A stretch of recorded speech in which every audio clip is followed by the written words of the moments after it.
Alors bonjour, je voudrais m'adresser comme ça à des frères béninois là, qui m'ont insulté sur la toile parce que j'ai demandé dans un de mes posts qu'ils viennent récupérer leurs clandestins, leurs sans-papiers qui polluent nos rues, nos marchés et nos quartiers avec leur saleté et leur façon de faire.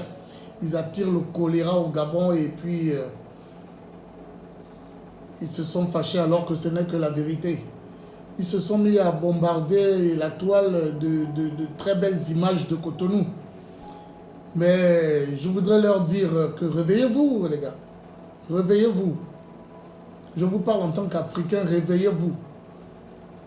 Ce n'est pas les jolies cartes postales que vous envoyez là de Cotonou, belles ruelles vides. Les ruelles sont vides à Cotonou, elles sont très belles, c'est vrai. Mais ce que le président Talon fait, il fait de l'embellissement. Ce n'est pas le développement. Il fait dans l'embellissement. Il bouffe l'argent avec son système, sa cour. Et il vous embellit la ville.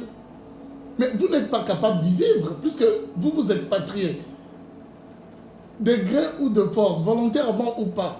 Vous êtes des clandestins dans d'autres pays. La ville est belle, mais le pouvoir d'achat, il n'y en a pas. À Calavi, à Abomey, à Cotonou, ils font des grèves parce qu'ils ont faim. Les Béninois font la grève parce qu'ils ont faim. Ça veut dire quoi? Ça veut dire qu'il n'y a pas le pouvoir d'achat, il est inexistant, il est bas. Donc, le pouvoir d'achat, vous êtes obligé de vous expatrier au risque de perdre vos vies dans des embarcations de fortune pour venir squatter le Gabon. Les Gabonais en ont marre. Et par ma voix, une fois de plus, bien sûr, parce que je ne suis pas le seul qui demande à ce que vous dégagez de chez nous. Nous voulons vous demander d'aller combattre chez vous. Vous avez des belles villes. Vous avez deux belles villes. Hein? Cotonou est une belle ville. Talon fait dans l'embellissement. Des infrastructures, bien sûr. Il prend l'argent, il construit des jolis immeubles. Mais où sont les usines génératrices de pouvoir d'achat pour qu'il y ait de l'emploi, pour qu'un Béninois ait un toit, un emploi et une sécurité sociale respectée, décent et respectée? C'est où? Où est l'usine? Vous faites le gari, montrez où est l'usine? Vous faites l'or. Où est l'usine? Vous faites la pêche. Où est l'usine? Vous faites la cotonnade. C'est où? Vous vendez le pagne au marché que vous allez acheter avec les Singapouriens, les Indonésiens, comment ils appellent ça? À Stemez. Ils sont remplis à Stemez, à Djonké. Cotonou, je connais bien. Donc, fermez vos bouches, aidez vos compatriotes qui viennent souffrir au Gabon, donnez-leur la force de rentrer chez vous et incitez le président ou votre gouvernement à créer de l'emploi pour que le pouvoir d'achat soit effectif. Qu'il y ait des usines. C'est ça l'industrialisation, c'est pas faire la route. Faire la route, faire les jolis immeubles, après ça reste vide. Hein? Et demain, vous verrez, c'est les Français qui viendront habiter. Parce que, mais même là, qui va louer les loyers de Cotonou? Qui peut louer? Quel est le Béninois qui peut louer à Cotonou? Quand je parle de Cotonou, c'est Cotonou la belle, hein? Pas on appelle ça comment là? Je veux dire les quartiers en périphérie de la ville. Pas dans la périphérie où c'est catastrophique. Vraiment catastrophique. Quelqu'un peut habiter à Sainte-Anne, un Gabonais peut aller louer à Sainte-Thérèse ou Sainte-Anne, comment vous appelez, là où il y a le gros canal là, bourré de merde. C'est ce que vous venez reproduire chez nous. Et nous ne voulons pas. Ce n'est qu'honnête de notre part de vous dire que nous ne voulons pas que vous transformez nos villes et notre pays en dépotoir. Le Gabon n'est pas et ne sera jamais le dépotoir de l'Afrique de l'Ouest.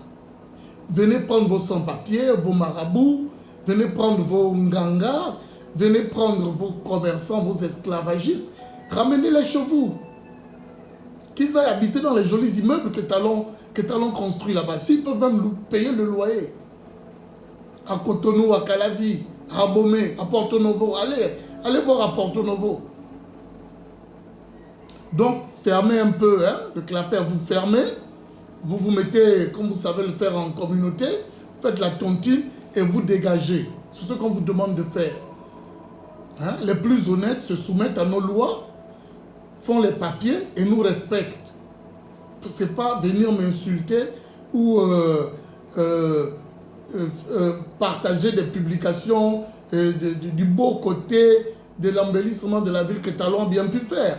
Mais la ville est belle, mais vous êtes fauché et pauvre.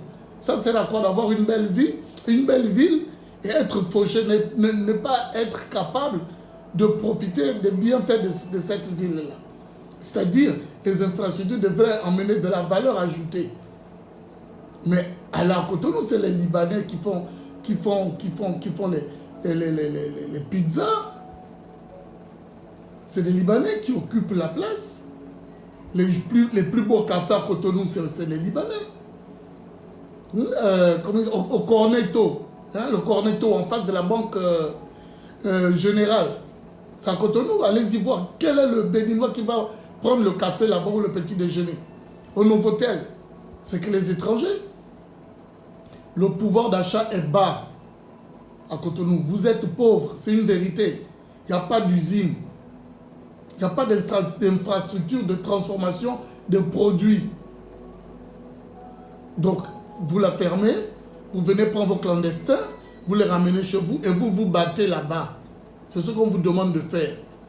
Ou, si vous tenez à rester chez nous, vous vous pliez aux règles, aux lois de notre pays. Vous vous mettez en règle.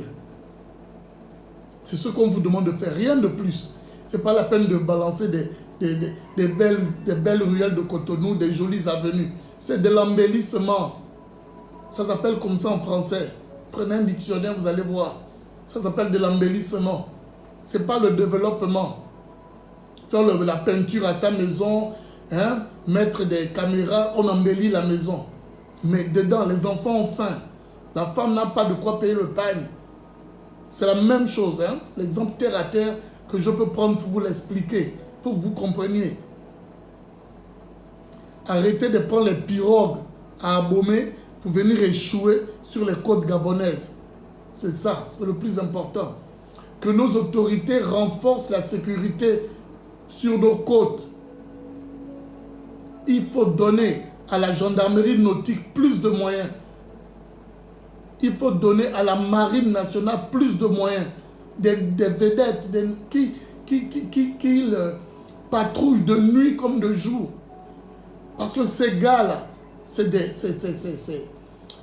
ne sais pas comment les qualifier en français. J'ai envie d'insulter personne, donc je vais me retenir. Renforçons la sécurité dans nos frontières et sur nos côtes. Ils ont décidé, ils sont pauvres chez eux. Pouvoir d'achat zéro, ils ont faim. Donc, au péril de leur vie, ils vont prendre des embarcations de fortune et venir crever chez nous. Ils ont fait ça en Libye. Pourtant, les Ouest-Africains sont à 80% musulmans. Les Libyens les tuaient là-bas. Ils ont fui la Libye parce que les Libyens ont passé un message fort. Ça les tuait, ça les donnait à manger aux lions. Parce que vous savez, les Arabes, ça garde des lions et des panthères comme animal de compagnie. Donc les Libyens les attrapaient, les mettaient en cage et les lions les bouffaient là-bas. On a vu les images. Pourtant, Libyens, c'est des musulmans. L'Afrique de l'Ouest a 80% musulmane. Donc nous, soit ils se soumettent à nos lois, soit nous les chassons. Ce n'est pas la peine de négocier avec eux. Demain, on va les nourrir.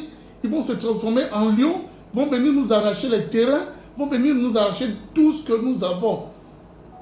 Nous avons besoin de libérer les places pour nos jeunes.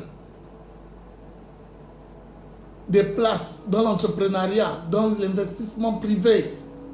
On en a besoin. Et ils viennent, ils sont prêts à tout faire, tout faire.